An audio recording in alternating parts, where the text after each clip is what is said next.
Сәлеметсіздер ме ата-аналар, оқушылар? Бүгінгі сабағымыздың тақырыбы табиғаттың жандандыратын күші. Сабақтың құндылығы қиянат жасамау, қасиеттер қамқорлық, адалдық, шыдамдылық, қоршаған ортаны қорғау. Мақсатты ақиқат құндылығы рухани адамгершілік бастауы екендігі туралы түсінік кеңейту, міндеттері тек шындықты айтуға үйрету, басқалардан жақсыны көре білуге баулу, оптимистікке, кішіпейілдікке тәрбиелеу.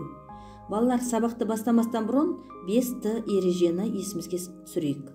Тәртіп, тазалық, талап, тыныштық, татулық.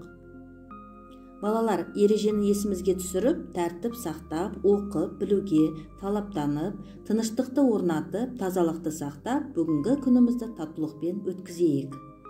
Сабақты бастамастан бұрын мен сіздерге біраз мазмұнын айтып берейін бүгінгі тақырыптың. Біздің ата-бабамыз біздің жақсы өмір сүруіміз үшін табиғатты қорғап, күтіп, баптап, сақтап бізге жеткізді. Ал енді осы мұраны жоғалтып алмай өзімізден кейінгі болашақ ұрпаққа тапсыру біздің мойнымыздағы қарыз. Ол үшін өз ауылымыз бен қаламыздағы ағаш бұталарды кеспей, санын көбейтіп, көктем сайын ағаш егіп, су көздерін тазалап отыру, ауаны таза ұстау біздің міндетіміз. Ал енді сабақтың дәйек сөзі Альберт Эйнштейндің, назар аударыңыздар. Көру мен түсіну қуанышы табиғаттың ең тамаша сыйы. Бұл дәйек сөзден қандай ой түйдіңіздер? Мұғалімнің сыйы ретінде сіздерге Нұршайықовтың оқиғасын оқып берейін.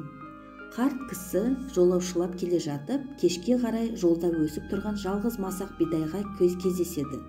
Оны үгіп, бар дәнін алақанына салып, қауызын жерге ұшырып жібереді. Сол кезде бір дән қарттың алақанынан домалап жерге түсіп кетеді. Әр шөптің түбін ақтарып, қарт оны көп іздейді. Сөйтіп отырғанда күн батады. Төңірек қараңғы тартады. Қарт ол дәнді ертең келіп, жарыққа тауып алайын деп таяғын шаншып кетеді. Ертеңде таңертең кешегі жерге келеді. Шаншып кеткен таяғының маны гүлдеп тұр екен. Жалқы дән қалың бидай болып тербеліп тұр екен.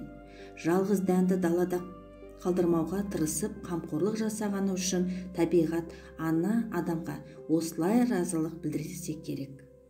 Сіздерге сұрақ.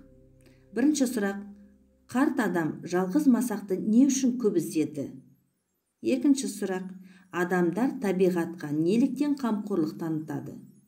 Үшінші сұрақ: табиғат анаға қамқорлық танытқанда қандай сезімде боласыңдар? Төртінші сұрақ: өзінің табиғаттың бір бөлшегі екенді қалай түсінесің? Осы сұраққа дайын болыңыздар. Келесі шығармашылық жұмыс. Табиғат сөзіне ребус құрастырыңдар. Балалар, енді топпен ән айтайық. Роза Рымбаеваның Атамекен әнін.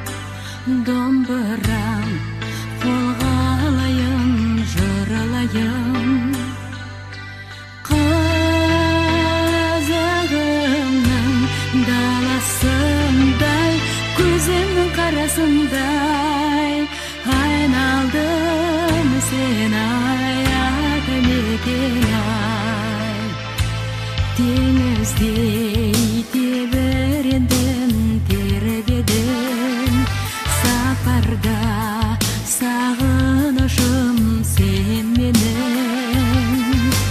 Дүние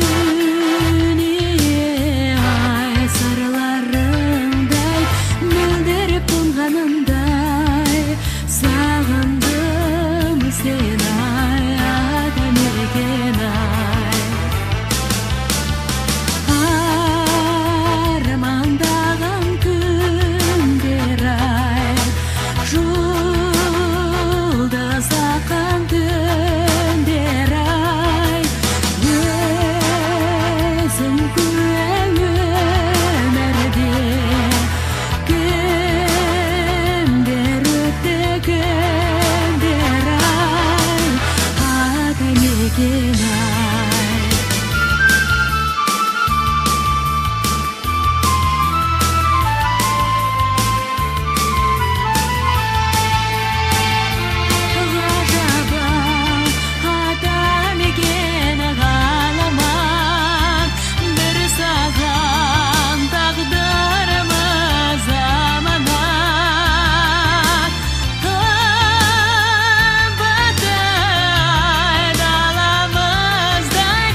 Үй тапсырмасына 25 сабақ 115-116 беттегі екінші тапсырманы оқып кестені толтырасыңдар.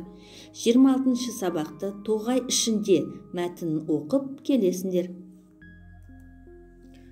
Сабақтың соңғы тыныштық сәтті. Балалар, бір сәт көзімізді жұмып, әуенің ырғағымен бүгінгі сабақтан алған жақсы құндылықтарды, жақсы әсерлерінді, жақсы қасиеттерінді жүректеріне түйіп алыңдар. Бүгінгі сабаққа қатысқандарыңыз үшін барлықтарыңызға рахмет.